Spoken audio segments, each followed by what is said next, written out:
સાવરકુંડલામાં વહેલી સવારે ખાનગી બસનો અકસ્માત, 2 દુકાનોને નુકસાન, જાનહાનિ ટળી। સાવરકુંડલા શહેરના જૂના બસ સ્ટેન્ડ નજીક વહેલી સવારે અમદાવાદથી આવી રહેલી એક ખાનગી બસનો અકસ્માત સર્જાયો હતો।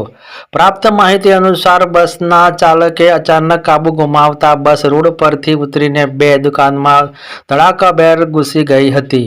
આ અકસ્માતમાં 2 દુકાનોના શેડ અને બંધકામને ભારે નુકસાન પહોંચ્યું છે।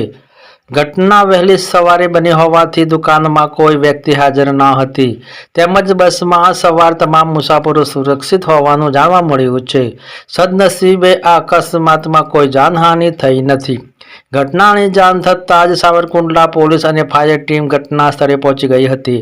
પોલીસ દ્વારા બસને ક્રેનની મદદથી હટાવીને ટ્રાફિક સમસ્યા હલ કરવામાં આવી હતી અને આગળની કાયદેસરની કાર્યવાહી હાથ ધરવામાં આવી છે।